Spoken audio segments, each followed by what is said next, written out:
प्रधानमंत्री नरेंद्र मोदी के जन्मदिन को भाजपा कार्यकर्ता सेवा पखवाड़ा के रूप में मना रहे हैं। एक वर्चुअल कार्यक्रम में पहुंचे प्रदेश सरकार के पर्यटन एवं संस्कृति मंत्री सपा के घोसी विधानसभा क्षेत्र चुनाव जीतने के बाद मुंगेरी लाल के हसीन सपने देख रहे हैं सपा वाले। ऐसा कहा, जिले में 100 करोड़ से अधिक का विकास हो चुका है। फिरोजाबाद जिले के शिकवाबाद नगर के होटल ग्रीन पार्क में प्रधानमंत्री नरेंद्र मोदी के जन्मदिन के अवसर पर वर्चुअल कार्यक्रम में पहुंचे प्रदेश सरकार के पर्यटन एवं संस्कृति मंत्री जयवीर सिंह ने प्रदेश केंद्र सरकार की जमकर प्रशंसा की और कहा, घोसी सीट के बाद सपा मुंगेरी लाल के हसीन सपने देख रही है। 2024 में पुनः नरेंद्र मोदी प्रधानमंत्री बनेंगे। प्रधानमंत्री के जन्मदिन को सेवा संकल्प के रूप में मना रहे हैं। 17 सितंबर से 2 अक्टूबर तक कार्यक्रम होंगे, जिसकी विस्तृत जानकारी दी जा रही है। वहीं एलईडी पर प्रधानमंत्री का वर्चुअल भाषण सुना। इस मौके पर सैकड़ों भाजपा कार्यकर्ता नेता मौजूद रहे। फिरोजाबाद सदर विधायक मनीषा सीजा, पूर्व विधायक ओम प्रकाश वर्मा, पूर्व जिला पंचायत अध्यक्ष विजय प्रताप मौजूद रहे।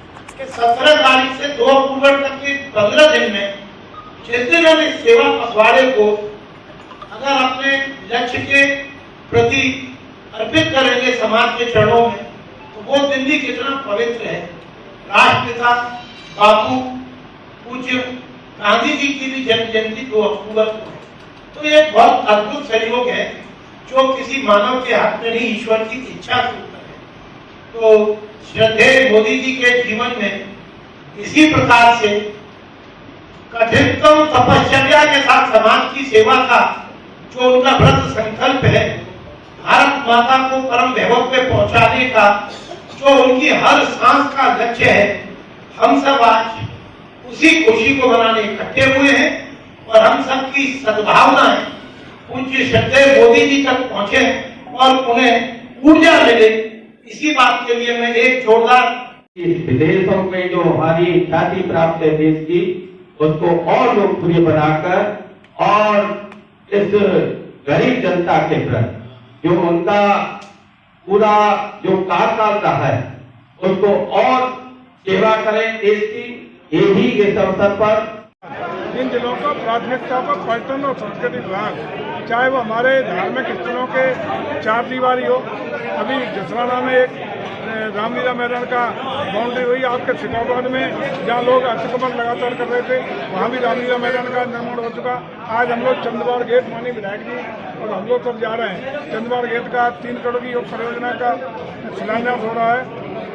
कुल मिला के लगभग 100 करोड़ रुपए की परियोजना है, जिसमें सिरसागंज में एक ऑडिटोरियम और म्यूजियम, डिजिटल म्यूजियम में बनने का प्रस्ताव है। कुल मिला के लगभग फरीदाबाद की 100 करोड़ रुपए की परियोजना 23-24 के वित्तीय वर्ष तक स्वीकृत हो जाएगी। हम समझते हैं कि पर्यटन के मार्फत पूरे प्रदेश में हर विधानसभा क्षेत्र में धार्मिक आस्थाओं को सम्मान देने के लिए, सनातन संस्कृति को बढ़ावा देने के लिए लगातार प्रयास किए जा रहे हैं। और उसी कड़ी में आपने देखा कि पर्यटन और संस्कृति के मार्फत चाहे काशी हो, अयोध्या हो, राम जन्मभूमि हो या कृष्ण जन्मभूमि का हमारा वृंदावन मथुरा हो, चाहे हमारा बटेश्वर हो, चाहे हमारा चित्रकूट धाम हो, नेमी सारण्य हो, बौद्ध तीर्थ सर्किट हो, इन सबको पूरी तरह से विकसित करने का काम किया जा रहा है। लगातार सतत रूप से प्रयास जारी है ताकि उत्तर प्रदेश बहुत आगे पर्यटन के क्षेत्र में जा सके। उसके सकारात्मक परिणाम भी आए हैं। तो एक रिकॉर्ड रूप से 2022 में 31 करोड़ से ज़्यादा पर्यटक उत्तर प्रदेश में पहली बार सारे रिकॉर्ड दर्ज करते हुए आए हैं, जिसमें काशी देश के सबसे जितने भी तीर्थ हैं सर्वाधिक पर्यटक इस बार देश में काशी में आए हैं। ये परिणाम है आदरणीय योगी जी और मोदी जी के जो वहाँ कॉरिडोर बना, कॉरिडोर बनने के बाद लाखों पर्यटक प्रतिदिन की आवक है और 31 करोड़ पर्यटक उत्तर प्रदेश में आना ये अपने में ऐतिहासिक है। साथ ही साथ में आज जो आदरणीय मोदी जी का जन्मदिन का कार्यक्रम है, आज विश्वकर्मा जयंती भी है, जिस पर बड़ी सौगात आज प्रदेश सरकार ने और राष्ट्रीय सरकार ने देने का काम किया है। आपको तो याद होगा कल ही आदरणीय योगी जी को द्वारा 50,000 करोड़ के लोन के चेक देने का काम हुआ है। आज राष्ट्रीय स्तर पर आदरणीय मोदी के कार्यक्रम के द्वारा बड़ी योजना लॉन्च करने का काम हो रहा है। आज जन्मदिन को भव्यता दिव्यता के साथ पूरे देश में हमारे भारतीय जनता पार्टी कार्यकर्ता उनके दीर्घायु के लिए माननीय प्रधानमंत्री जी की मंदिरों में, गंगा के किनारे, आस्था के केंद्रों में कामनाएं कर रहे हैं, हवन कर रहे हैं, पूजन कर रहे हैं। कल हमारे युवा मोर्चा के द्वारा पूरे देश में रक्त शिविर लगाने का कार्यक्रम है, उसको व्यापक रूप से, जैसा कि अभी अध्यक्ष जी ने भी बताया है कि रक्तदान सबसे बड़ा दान होता है, किसी के जीवन की रक्षा इससे होती है, तो व्यापक रूप से कल मनाया जाएगा। और इसके साथ ही साथ 23 और 24 इसी सितंबर को हम लोग मिलकर के 23 तारीख को सारे वेलनेस सेंटर पे, 24 तारीख को प्राथमिक स्वास्थ्य केंद्र और सामुदायिक स्वास्थ्य केंद्रों पर निःशुल्क स्वास्थ्य परीक्षण केंद्र और स्वास्थ्य चिकित्सा केंद्र व्यापक रूप से मनाएंगे। हमारे कार्यकर्ता रहेंगे, गांव-गांव जो भी गरीब है, जो भी बीमार है, जो भी जरूरतमंद है, उसको ला करके निःशुल्क सेवाएं दिलवाएंगे। अगर गांव में कोई है तो हम अपनी गाड़ियों चिकित्सकीय सुविधाएं पूरी निःशुल्क रूप से दिलाने के लिए उसकी मदद में सहायक बनेंगे। और पार्टी के द्वारा और सरकार के संयुक्त तत्वाधान में दोनों मिलकर के सरकार की सारी उपलब्धता, सेवा की उपलब्धता रहेगी, कार्यकर्ता हमारा सहयोग करेगा। कल का ये कार्यक्रम है। और इसके साथ ही 17 सितंबर से 2 अक्टूबर के बीच में प्रदेश में जो भी सफेद कार्ड धारक गरीब है उनको निःशुल्क रूप से आयुष्मान भारत कार्ड, जिसमें 5 लाख की चिकित्सकीय सेवा निःशुल्क मिलेगी, इसको और व्यापक अब दायरा दिया है। पहले जो आयुष्मान में जो नाम थे उसके अलावा नहीं मिलता था, हम श्रमिकों को भी देंगे। सफेद जो कार्ड धारक है, अंत्योदय कार्ड धारक के अलावा भी उनको भी 5 लाख की निःशुल्क चिकित्सा सुविधा देने के लिए,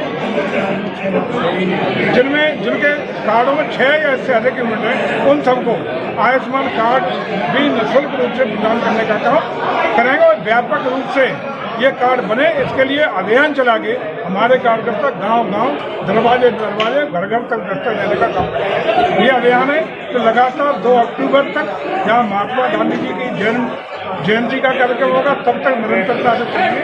आज ये कार्यक्रम सब शुरू हुए हैं और ये कार्यक्रम आदरणीय हमारे राष्ट्रपिता महात्मा गांधी जी की जन्म जयंती के कार्यक्रम तक चलने वाला है। ये सनातन धर्म को खत्म हो जाना चाहिए, क्या कहेंगे सर? देखिए, आदि काल से सनातन था, सनातन है और सनातन रहेगा। इस पे हमले करने वाले, इसको खत्म करने वाले आए गए, औरंगजेब, बाबर से लेकर रावण तक पता नहीं कितने आए चले गए, वो खत्म हो गए। लेकिन हिंदुस्तान और देश के सनातन को खत्म करने का जिनने प्रयास किया वो खत्म हो गए। निश्चित रूप से वो लोग भी, उनका भी अंत बहुत जल्दी है। जो लोग सनातन को खत्म करना चाहते हैं, उनको खत्म करने का काम देश की जनता करती है। समाजवादी पार्टी जिस प्रकार कह रही है कि घोषी जीत गए हैं, वो लोकसभा सीट काफी जीतेंगे और प्रदेश में अच्छी स्थिति रहेगी INDI की। चलो, मुंगेरी लाल के हसीन सपने देखने में कोई दिक्कत नहीं है। 2022 में भी केवल ओथ बाकी थी, बाकी सब कुछ मुख्यमंत्री बनने का उनका हो गया था। हम समझते हैं कि 80 की 80 सीटें भारतीय जनता पार्टी उत्तर प्रदेश में जीत करके आदरणीय मोदी जी का मार्ग प्रशस्त करेगी। प्रचंड बहुमत के साथ तीसरी बार देश का प्रधानमंत्री आदरणीय मोदी को बनाने में सबसे अहम भूमिका उत्तर प्रदेश निभाएगा। मंच का नाम किशनपुर है क्योंकि यहाँ कृष्ण जी और जरासंध का युद्ध हुआ था। उस युद्ध में यहाँ चौमुखी मंदिर है जिसका स्वयं भगवान कृष्ण ने स्थापना की थी। इसके लिए क्या पर्यटन विभाग कुछ करेगा? देखिए, पर्यटन विभाग इतना कर रहा है। जहाँ तक नाम बदलने का मामला है, ये बहुत सारे विषय हैं, जिसमें फतेहाबाद शहर का भी शामिल है। इसका प्रस्ताव ऑलरेडी जिला पंचायत पहले कर चुकी है। प्रदेश भर में बहुत सारे पैकेट है, संज्ञान में है सरकार के। सही वक्त पर सही निर्णय नहीं, ये चौमुखी मंदिर है जिसमें मोहम्मद गोरी का भी हमला हुआ है। इसका स्थापना शिवलिंग की स्वयं भगवान कृष्ण ने जब जरासंध से युद्ध हुआ था उस समय स्थापना की थी। तो उस मंदिर के लिए क्या देश में और खासकर उत्तर प्रदेश में कोई ऐसा गाँव, कोई ऐसा डेस्टिनेशन नहीं है जहाँ कोई न कोई देवी देवता, कुल देवी देव न हो। सरकार का प्रयास है कि जो भी हमारे ऐसे डेस्टिनेशन हैं जिनमें धार्मिक मान्यता है, जिनकी धार्मिक रूप से पूरे समाज में मान्यता के आधार पर पर्यटन या श्रद्धालु धार्मिक लोग आते हैं, उन सबको पर्यटन सुविधाओं से जोड़ने का काम हो सके। इसी परिप्रेक्ष्य में हम लगातार पर्यटन सुविधाएं भी दे रहे हैं। और सबसे बड़ी बात यह है कि इस वर्ष नई एक पहल करते हुए आदरणीय मुख्यमंत्री जी ने पूरे प्रदेश में जितने भी धार्मिक स्थल हैं जितने भी पर्यटन स्थल हैं इनको जोड़ने के लिए 1000 करोड़ रुपया अलग से पीडब्ल्यूडी विभाग को आरक्षित करके उसके प्रस्ताव पर्यटन विभाग ने दिए हैं। उन सड़कों का मार्गों का निर्माण कराने का काम किया जाता है।